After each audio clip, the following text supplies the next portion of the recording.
ओम नमः शिवाय दोस्तों। हर हर महादेव, जय महाकाल। दोस्तों आ गई है बहुत ही सुंदर देवउठनी एकादशी, जो कि साल की सबसे बड़ी एकादशी मानी जाती है। पूज्य गुरुदेव कहते हैं कि जब आपको लगे कि हमारा जीवन बहुत ही कष्ट से गुजर रहा है, बहुत ही दुखों से गुजर रहा है, बहुत दुख आ रहे हैं, बेलपत्री का बहुत सुंदर उपाय बताया है, तो आप इस उपाय को आप जरूर ही जरूर करिएगा। पूज्य गुरुदेव कहते हैं कि धन से जुड़ी हुई समस्या हो या कोई अन्य समस्या हो, दुख पे दुख आते जा रहे हैं और वो दुख समाप्त ही नहीं हो रहे, एक के बाद एक दुख बढ़ता ही जा रहा है, तो इसके लिए एकादशी का बहुत ही सुंदर उपाय बताया है, जो कि मैं आपको करके बताती हूँ किस तरह से करना है। अगर दोस्तों गुरुदेव व्यासपीठ से बताते हैं, बहुत सी माता बहनों को समझ में नहीं आ पाता, तो इसलिए मैं आपको करके बताती हूँ किस प्रकार से करना है और कैसे करना है। बहुत सी माता बहनें गलती कर जाती हैं और उनके समझ में नहीं आ पाता। तो चलिए जानते हैं देवउठनी एकादशी पर, जो कि साल की सबसे बड़ी एकादशी है, इस पर आप ये उपाय कैसे करेंगे। और तो आपको सबसे पहले आपको एक जल का लोटा ले लेना है, उसमें जल भरना है आपको अपने घर से, तांबे का कलश ले लीजिए और दोस्तों इसमें थोड़ा सा गंगा जल जरूर डालिए। मैं जब भी मंदिर जाती हूँ गंगा जल थोड़ा सा डाल लीजिए करो, कोई दिक्कत नहीं है। थोड़ा सा इसमें मीठा भी डाल सकते हैं, थोड़ा मीठा डाल लीजिए, डाल सकते हैं क्या, डाल लीजिए। और 2 बेलपत्री चाहिए, आप 2 बेलपत्री ले लीजिए इस तरह से। लेकिन दोस्तों एक बात ध्यान रखना, बेलपत्री कटी फटी नहीं होनी चाहिए, एकदम साफ सुथरी बेलपत्री होनी चाहिए इस तरह से, बिल्कुल कटी भी नहीं होनी चाहिए। ये बेलपत्री देखो बिल्कुल कटी हुई नहीं है, ये इधर से गोल बनी बनावट है इसकी, बिल्कुल साफ सुथरी, क्योंकि बाबा को खंडित चीज पसंद नहीं है, पूर्ण चीज पसंद है, पूर्ण चीज ही उन पर चढ़ाई जाती है। कुछ गुरुदेव कहते हैं कि कभी भी कोई भी एक दाना भी चावल का चढ़ाओ तो वो भी पूर्ण चढ़ाओ, खंडित कोई भी चीज खंडित नहीं चढ़ानी चाहिए। तो इस तरह से आपको एक दीपक ले लेना है, मीठा ले लेना है, चंदन ले लेना है, थोड़े चावल तो वैसे चढ़ा सकते हैं। पूज्य गुरुदेव ने अपनी कथा में एक बार बताया है कि चावल आप खा नहीं रहे, लेकिन पूजा में आप उपयोग कर सकते हैं। लेकिन आप फिर भी नहीं करना चाहते तो देखो मैंने तिल भी रख रखे हैं, थोड़े से सफेद तिल ले लीजिए इस प्रकार से, और इत्र ले लीजिए। भगवान को, भोले बाबा को इत्र बहुत पसंद है, उनका दिमाग भी ठंडा रहेगा और वो खुद भी ठंडे रहेंगे, तो इस प्रकार से आप इत्र ले लीजिए। चंदन ले लेना है आपको, सफेद चंदन ले लिया है मैंने, प्लेट में पहले से निकाला हुआ है। थोड़ा सा पीला चंदन निकाला हुआ है दोस्तों, ये लाल चंदन है, इसको मुझे नहीं लेना है। इस तरह से आपको इसको लेकर के आपको सीधे पहुंच जाना है देवादिदेव महादेव के मंदिर में। वहां पर पहुंच करके आपको सबसे पहले क्या करना है, थोड़ा सा जल समर्पित करना है। सबसे पहले उत्तर दिशा की तरफ मुख करके खड़े हो जाना है। पूज्य गुरुदेव हमेशा बताते हैं कि कभी भी कोई भी आपकी विशेष मनोकामना हो तो आपको हमेशा उत्तर दिशा की तरफ मुख करके ही खड़ा होना चाहिए, तो आपकी भोलेनाथ कोई भी इच्छा हो वो जल्द से जल्द पूरी करते हैं। तो इस तरह से आपको खड़े हो जाना है। ये मैं आपको हर वीडियो में बताती हूँ और मैं शायद बताती रहूंगी, क्योंकि बहुत से लोग मेरी वीडियो को पहली बार देख रहे होंगे, पता नहीं उनको पता भी है कि नहीं है कि डमरू वाला शिवलिंग होता है जैसे इस प्रकार से, तो उस पर खड़े होकर के जल चढ़ाया जाता है। सीधा वाला पैर थोड़ा सा आगे करके और उल्टा वाला थोड़ा सा पीछे करके, और जो जमीन पर शिवलिंग होता है वहां पर जल बैठ करके चढ़ाया जाता है सबसे पहले। और पहले देखिए मैं बता देती हूँ, ये गणेश जी का स्थान है, ये कार्तिकेय जी का स्थान है, ये है माता अशोक सुंदरी का स्थान, जो उठी भाग होता है माता अशोक सुंदरी का स्थान है। ये है माता रानी का हस्तकमल, जो कटी भाग है, जिस पर शिवलिंग विराजमान है, और ये तो है मेरे बाबा। तो सबसे पहले आपको गणेश जी के स्थान पर जल समर्पित करना है, फिर कार्तिकेय जी के स्थान पर, फिर माता अशोक सुंदरी के स्थान पर, फिर माता रानी के हस्तकमल पर, फिर शिवलिंग पर श्री शिवाय नमस्तुभ्यं का जाप करते हुए इस तरह से आपको जल समर्पित, थोड़ा सा ही जल समर्पित करना है दोस्तों, क्योंकि इस जल की हमें आगे भी जरूरत पड़ेगी। थोड़ा सा ही समर्पित कीजिएगा, जरा सा। फिर इसके पश्चात आपको क्या करना है, थोड़ा इत्र, मेरे बाबा को इत्र बहुत पसंद है तो आपको इत्र लगा देना है। ये भी ऑप्शनल है दोस्तों, आप लगाना चाहते हो तो लगा लो, नहीं तो कोई दिक्कत नहीं है, मैं तो बता रही हूँ। और नहीं तो चंदन और इनसे ही आपका चल जाएगा, कोई दिक्कत नहीं है। तो इस प्रकार से आपको इत्र लगा देना है, थोड़ा थोड़ा मल दीजिए बाबा को, इत्र लगाकर लगा देना है। 3 उंगलियों पर चंदन लगा देना है, आप उस 3 उंगलियों से त्रिपुंड बनाना है शिवलिंग पर, श्री शिवाय नमस्तुभ्यं मंत्र का जाप करते हुए त्रिपुंड बना दीजिए। गणेश जी के स्थान पर चंदन लगा दीजिए, कार्तिकेय जी के स्थान पर, माता अशोक सुंदरी के स्थान पर, माता रानी के हस्तकमल पर। इस प्रकार से कर दीजिए। थोड़ा सा मिष्ठान चढ़ा दीजिए। इस प्रकार से, इस तरह से आपको मीठा समर्पित कर देना है। आप ये तो जानते ही हैं कि हमें किस प्रकार से पूजा करनी होती है, लेकिन एक बात और बता दूं दोस्तों कि श्रद्धा भाव से ही पूजा पाठ करिएगा। कोई भी उपाय श्रद्धा भाव से करिएगा, उन पर पूर्ण विश्वास करके करिएगा, तभी इसका फल प्राप्त होता है, अन्यथा नहीं होता।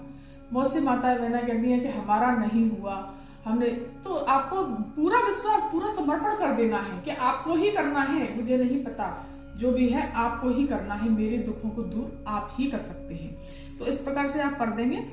तिल समर्पित करना चाहे तिल समर्पित कर दीजिए।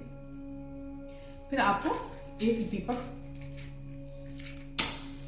जला लेना है, प्रज्वलित कर लेना है। इस प्रकार से दीपक प्रज्वलित करने के पश्चात आप जो बेलपत्री लेकर के गए हैं, इस बेलपत्री को आपको क्या करना है, इस तरह से पकड़ लीजिए।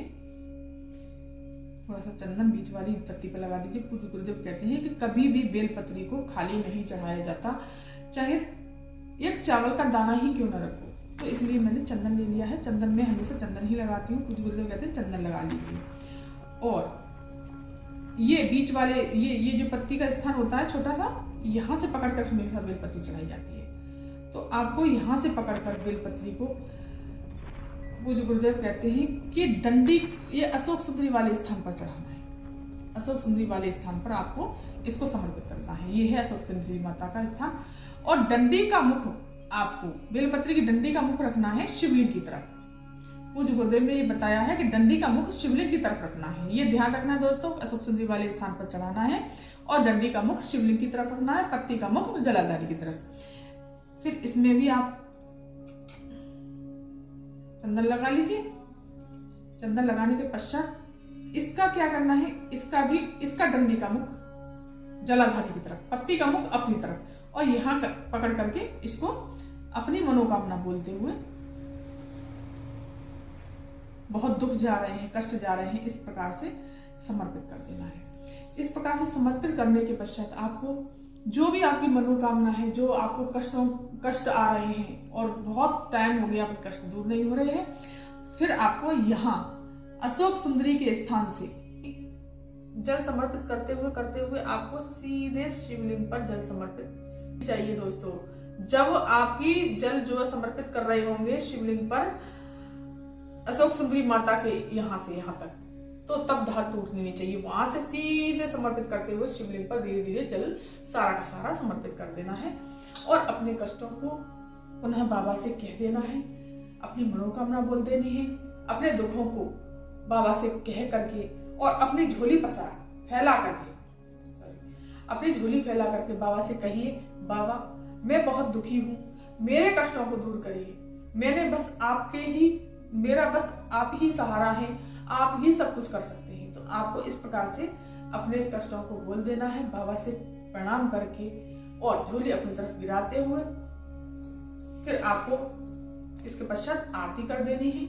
आरती करने के पश्चात आपको प्रणाम करके चरण छू के और सीधे आपको अपने घर चले आना है। तो दोस्तों, ये था आज का उपाय। एकादशी वाले दिन इस उपाय को जरूर करें। अब अगला उपाय है जो कि पूज्य गुरुदेव ने कहा है कि अगर किसी भी कन्या का या किसी भी बेटे का, किसी लड़के का विवाह नहीं हो रहा और बहुत परेशान हो गए हैं, 30 साल के हो गए, 35 साल के हो गए या 40 साल के हो गए, विवाह हो ही नहीं रहा, बहुत परेशानी जा रही है विवाह होने में, या कोई मांगलिक है, मांगलिक की वजह से विवाह नहीं हो रहा है, या कोई और परेशानी है, और दिक्कतें हैं जिससे कि किसी आपके बेटा बेटी का विवाह नहीं हो पा रहा है, तो आप देवउठनी एकादशी वाले दिन आपको एक उपाय जरूर करना चाहिए। निश्चित ही पूज्य गुरुदेव कहते हैं कि निश्चित ही 2-2.5 महीने में उसका विवाह पक्का हो जाएगा और 2-2.5-3 महीने के अंदर उसका विवाह हो जाएगा। तो आपको ये उपाय करना चूकना नहीं है। जिन बेटे बेटियों का विवाह नहीं हो पा रहा है, बहुत परेशानी झेलनी पड़ रही है, कहीं भी जाते हैं तो रिश्ता होता नहीं है, कहीं कोई परेशानी होती है तो कहीं कोई परेशानी होती है, या मांगलिक होने की वजह से परेशानी जा रही है, तो इस उपाय को आप जरूर करिएगा। आप जिस विधि विधान से आप तुलसी माता की और भगवान विष्णु की शाम के समय पर पूजन करते हैं और गन्ने का मंडप बनाते हैं। मंडप के नीचे आप उनका पूजन करते हैं, तुलसी माता का, भगवान विष्णु का। मैंने ये तुलसी माता का पौधा नहीं है, मेरे पास ऐसा ही है, तो मैंने आपको समझाने के लिए ये पौधा रख रखा है। आप मान लीजिए ये तुलसी जी हैं, ये भगवान नारायण है। तो आप इनका पूजन करते हैं। उसके पश्चात, पूजन करने के पश्चात आपको जो बेटा है या बेटी है उसके हाथ में आपको एक तो आटे का दीपक तैयार करना है। आपको आटे का दीपक इस तरह से आप तैयार कर लेंगे और उसमें 4 बत्ती लगानी है। 4 बत्ती इस प्रकार से। लेकिन दोस्तों ये बाती ऐसे नहीं लगानी कि एक बाती यूं लंबी लगाई, इधर से जला दिया, इधर से जला दिया, इधर से जला दिया, इधर से, ना ना ना ना, अलग अलग। देखिए ये बाती अलग है, ये बाती भी बिल्कुल अलग है। इसी प्रकार से ये बातियां भी अलग अलग हैं। तो आपको चारों बाती अलग अलग तरह से बनानी है और इसमें डाल लेना है घी, जो मैंने पहले से डाला हुआ है। आपको चावल ले लेने हैं। चावल दोस्तों हल्दी से, इस प्रकार से हल्दी से, पूज्य गुरुदेव ने कहा है कि हल्दी से चावलों को पीला कर लेना है। चावल को पीला करके आपको इसी दीपक में आपको डाल देना है। चावलों को डाल करके आपको, जिन बेटा बेटियों का विवाह नहीं हो पा रहा, तो पहले तो इसको मैं प्रज्वलित कर लेती हूँ। मैं इसको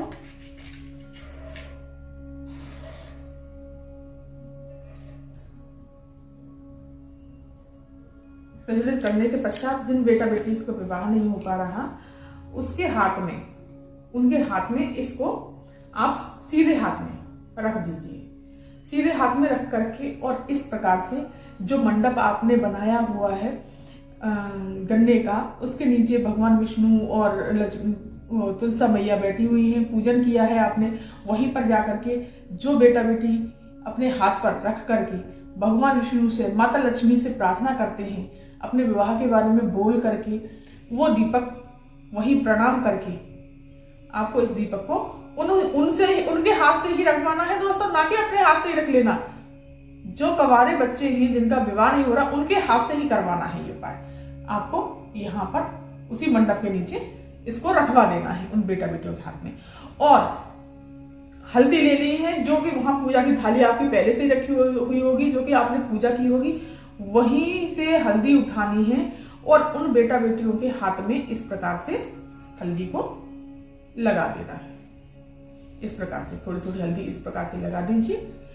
मात्र 2-2.5 महीने में उनका विवाह पक्का हो जाएगा, तय हो जाएगा। हो सकता है 3 महीने में उनका विवाह हो जाए। तो दोस्तों ये उपाय आप जरूर ही जरूर करिएगा। बहुत अच्छा और अचूक उपाय बताया है पूज्य गुरुदेव ने। इस उपाय को करने से आपकी जो भी समस्याएं आ रही हैं विवाह में, मांगलिक की वजह से आ रही हैं या किसी और वजह से आ रही हैं, वो सभी दूर हो जाएंगे।